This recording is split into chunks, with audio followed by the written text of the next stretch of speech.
होनहार विद्वान के होठ चिकनेपात। दरभंगा शहर के बहादुरपुर थाना क्षेत्र के डरहार गांव निवासी एवं दरभंगा पब्लिक स्कूल का छात्र ने केबीसी में बजाया डंका। दरभंगा शहर अवस्थित दरभंगा पब्लिक स्कूल का छात्र ने केबीसी में बजाया डंका। मां की प्रेरणा से केबीसी जूनियर में 7,30,000 जीता अक्षय आनंद। दुखद पहलू यह रहा कि केबीसी में जाने के 3 दिन पहले ही अक्षय की मां का हो गया था देहांत। वहीं दूसरी तरफ खास बात यह भी रहा कि मां आरती झा ने 2019 में केबीसी में जीत चुकी है 6,40,000 रुपये। मां के सपनों के साकार करने के लिए 7 करोड़ पूरे जीतने का किया निश्चय। दरभंगा जिला के बहादुरपुर थाना क्षेत्र के डरहार गांव निवासी स्वर्गीय आरती झा एवं घनश्याम झा का पुत्र अक्षय आनंद 20 नवंबर को प्रसारित कौन बनेगा करोड़पति जूनियर में 6,40,000 रुपया जीतकर अपनी मां स्वर्गीय आरती झा के सपनों को साकार किया है। बताते चले कि 3 नवंबर को अक्षय आनंद का मुंबई में सोनी टीवी पर केबीसी का शूटिंग होने वाला था।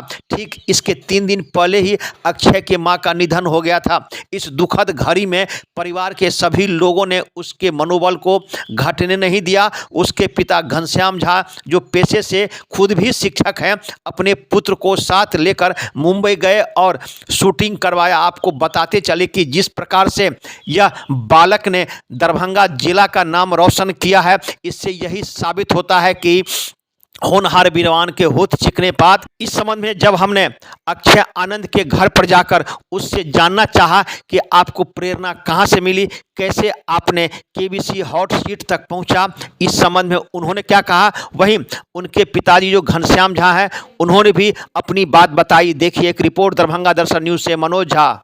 अपना अक्षय आनंद। अच्छा, ये बताइए कि कैसे आपका केबीसी का सफ़र तय हुआ, कैसे आपने वहाँ तक का सफ़र तय किया और इसके लिए कितना प्रयास किया? मैंने इसके लिए बहुत प्रयास किया और पहले मैंने इसमें जाने के लिए पहले मैंने फ़ोन पे रजिस्ट्रेशन करने से स्टार्ट किया। मैं मैं बहुत कोशिश करता था कि मैं रजिस्टर करूं और मेरा हो जाए, और उसके बाद मुझे कॉल आया तो मैं बहुत खुश हो गया। और फिर जीके टेस्ट को भी मैंने क्वालिफाई कर लिया, और उसके बाद फिर मैंने सोचा कि नहीं, अब मेरा लास्ट सिलेक्शन भी हो जाएगा। मुझे अपने आप पे पूरा विश्वास था, तो मैं फास्टेस्ट फिंगर फर्स्ट में चला गया और वहाँ से हॉट सीट पे आया। मुझे अमिताभ बच्चन जी के साथ मिलके बहुत खुशी हुई और मुझे बहुत मज़ा आया। अच्छा, उम्मीद थी आपको कि आप इतना सफ़र तय कर पाएंगे केबीसी में और अमिताभ बच्चन से मुलाकात हो पाएगी, उम्मीद थी? हाँ, कैसे? मुझे उम्मीद थी कि मैं अमिताभ बच्चन से मिल पाऊंगा और इन सब कामों को करके वहाँ तक पहुँच पाऊंगा। अच्छा, अमिताभ बच्चन से पहली बार जब आपकी मुलाकात हुई तो क्या चला, आपके दिल के अंदर क्या चला, अमिताभ बच्चन ने कैसे रिएक्ट किया? मेरे दिल के अंदर बहुत अच्छा लग रहा था, मुझको बहुत अच्छा लग रहा था।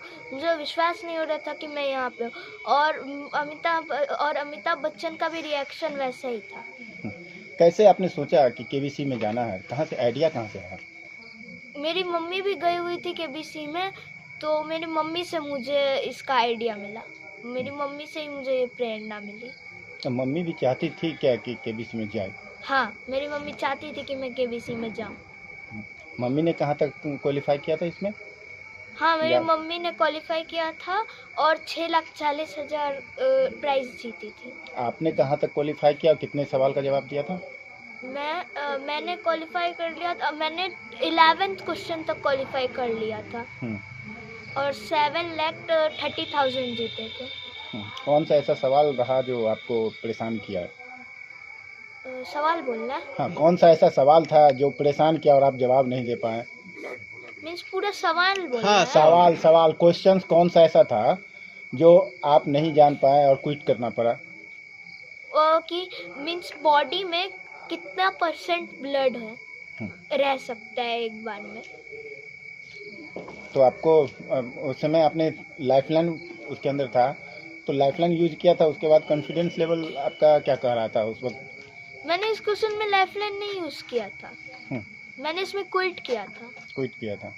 फिर जवाब आपने दिया होगा, उसके बाद क्या जवाब दिया था? वो कुछ जवाब कुछ तो मन में चला होगा, बाद में पूछा जाता है बाद में तो पूछा गया था। पहले मुझे लगा था कि 7 to 8% होगा, फिर मुझे लगा था 34 to 35% होगा, तो मैंने 34 to 35% बाद में कहा था, लेकिन आंसर 7 to 8% ही था।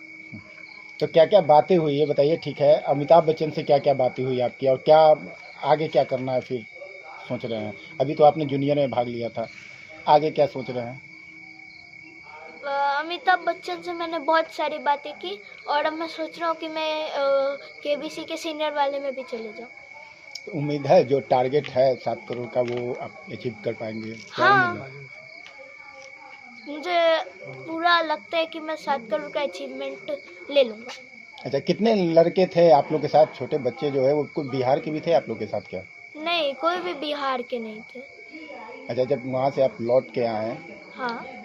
एक आखिरी सवाल इसके अंदर, केबीसी के अंदर, जब आप हॉट सीट पर जवाब नहीं दे पाए तो कोई निराशा भी आई कि आपने इसका जवाब नहीं जाना और लक्ष्य तक नहीं पहुंच पाए? तो कोई निराशा भी आपको हाथ लगी क्या?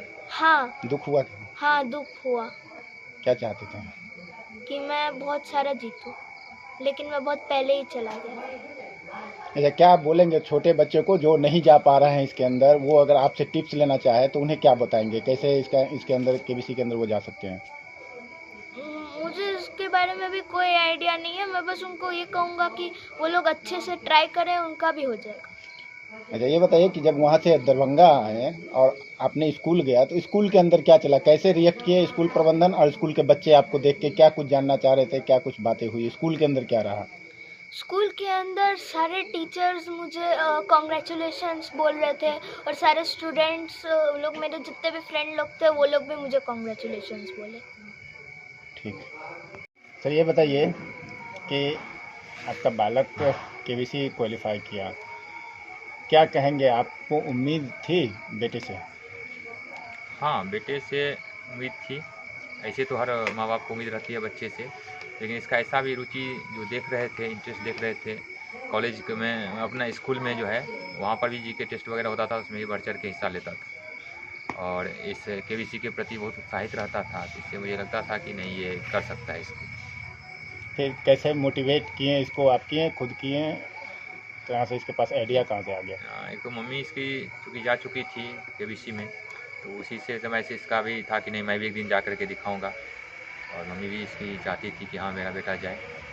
केबीसी जूनियर का जब मौका मिला तो इसके लिए तैयारी जभी से देखा इसने कि नहीं, जूनियर को भी मौका मिल रहा है, तो ये उसके लिए बहुत तैयारी करता था, बहुत बार प्रयास करता था। इसका जब सिलेक्शन नहीं होता था तो निराश होता था, तो मैं इसको कहता था कि नहीं, इसमें तुम लगे रहो, जरूरी नहीं कोई एक ही बार में कोई चीज़ मिल जाए। उसको बार बार प्रयास करने से कभी न कभी वो मिल जाता है, अगर आप उस पर लगातार लगे रहेंगे। और ये सही साबित हुआ इस बार वाले में। जब जूनियर का ये आया केबीसी जूनियर का, तो उसमें इसका नंबर सेलेक्ट हो गया, कॉल आया इसको, तो फिर आगे का प्रोसेस ये पूरा किया और यहाँ तक पहुँचा। तो फिर आपने जब वहाँ गया तो क्या रिएक्शन क्या था? क्योंकि जूनियर का था, तो आपको लग रहा था कि हाँ, हॉट सीट पर इसको स्थान मिल जाएगा? हाँ, जूनियर का था, वहाँ तो 10 बच्चे थे, और जो प्रक्रिया मैं देख चुका था कि ज़रूरी नहीं कि सभी को मौका, लेकिन एक उम्मीद तो रहती है कि नहीं, मेरा बच्चा आए, और थोड़ी शंका रहती है, लेकिन हर माँ बाप उम्मीद करता है कि मेरा बच्चा यहाँ तक पहुँचे। और चूँकि अंदर से एक प्रेरणा, मुझे ऐसा लग रहा था कि नहीं, मतलब ये ज़रूरी। और ऐसा हुआ कि पहले बार में ही आ गया, पहला जो फर्स्ट डिवीज़न था उसी में आ गया। मुझे इसकी उम्मीद नहीं थी कि पहले बार में ही आ जाएगा, लेकिन ये लग रहा था कि नहीं, ये देर सवेर अगर है तो 10 में से इसका नंबर आएगा ही आएगा। क्या चल रहा था मन के अंदर जब अमिताभ बच्चन सामने सवाल दे रहे थे? तो आपके अंदर क्या चल रहा था? बच्चा तो जवाब दे ही रहा था, लेकिन आपके अंदर क्या चल रहा था? कहाँ तक जा पाएगा, क्या उम्मीदें थी? सवाल दे रहा था तो मुझे एक तो ऐसा लग रहा था कि आगे का मुझे कोई ऐसा, मैं नहीं चाह रहा था कि बहुत जीते या कुछ। मेरा एक ख्वाहिश थी कि ये बस हॉट सीट तक आ जाए, क्योंकि वहाँ पर पहुँचना अपने आप में एक बहुत बड़ी बात है। तो वहाँ पे आना, पूरा देश आपको देखता है, एक बहुत बड़ा अचीवमेंट होता है। बच्चा है इसका, अगर इस तरह का प्रोग्राम में आता है तो कॉन्फिडेंस लेवल हाई होगा, जो इसके लिए बहुत ही अच्छा रहेगा। तो एक शंका रहती थी कि बच्चा है, पता नहीं कहाँ गलती कर दे, क्योंकि जो परिस्थिति को मैं उस तरह से तैयार भी नहीं कर पाया अंतिम क्षणों में, जो कैसे करना है, क्या करना है, उस पर मैं समय नहीं दे पाया। तो एक डाउट रहता था, लेकिन उस हिसाब से बहुत अच्छे से इसने प्रश्नों को लिया और उसके उत्तर को बहुत अच्छे तरीके से खेला। रूटीन क्या रहता है, चूँकि आप इसके फादर हैं, तो इसकी दिलचस्पी क्या रहती है ऐसे दिनचर्या में, और पढ़ाई लिखाई में आमतौर पे क्या स्थिति है? इसकी रुचि रहती है पढ़ाई लिखाई के साथ, चूँकि मेरे साथ ही ज़्यादा वक्त ये बिताता है, ज़्यादा समय रहता है। तो रूटीन इसका हम लोगों का एक साथ चलता है, शुरू होता है। तो सुबह में इसको अगर स्कूल जो जाना रहता है, मुझे भी कॉलेज निकलना रहता है, तो एक दूसरे का हम लोग हेल्प भी करते हैं। ये भी तैयार होता है, कुछ चीज़ों में मेरी भी मदद ये करता है। और एक्स्ट्रा में जैसे मैं कभी-कभी कुछ पेड़ पौधों को लगाने का काम करता हूँ, उसमें देख-रेख करता हूँ, उसमें भी ये साथ देता है। साइकिलिंग इसको पसंद है। हम लोग कैंपस में ही कभी-कभी थोड़ा सा क्रिकेट का भी मज़ा लेते हैं, बैडमिंटन खेलते रहते हैं। स्टोरी पढ़ने में इसको मज़ा आता है, स्टोरी पढ़ता रहता है। इस तरह की रुचि। अच्छा, ये बताइए, आखिरी सवाल, कि जानकारी ये मिली है कि जिस दिन इसका सिलेक्शन हुआ या ऑडिशन के लिए गया था, उसी दिन इनकी माँ का देहांत हो गया था। ऐसी क्या खबर, क्या है, क्या सच्चाई क्या है इसके अंदर? ये है कि ये प्रक्रिया इसकी चल रही थी, बहुत सारी प्रक्रिया होती है, तो जो इसका जो शूट हो रहा था, रियलिटी वीडियो शूटिंग हो रही थी, जिसके लिए हम लोग यहाँ आए हुए थे। उसी समय में इनकी मम्मी की तबीयत ज़्यादा ख़राब हुई और मुझे उसको जल्दी से जल्दी इन करके जाना पड़ा। एक बहुत ही ऐसी स्थिति आ गई थी कि मैं समझ नहीं पा रहा था कि मुझे क्या करना चाहिए। फिर भी मैं डरे मन से वहाँ पहुँचा, लेकिन जो डर था वो सही साबित हुआ और हमारे बनारस पहुँचते-पहुँचते मेरी पत्नी की मृत्यु हो चुकी थी। उसके बावजूद भी ये केबीसी की सीट पर मिल हाँ, गया था। ये परिस्थिति ऐसी थी कि मेरा तो मन बिल्कुल काम नहीं कर रहा था, कि सोच में नहीं पा रहा था कि मैं क्या करूं।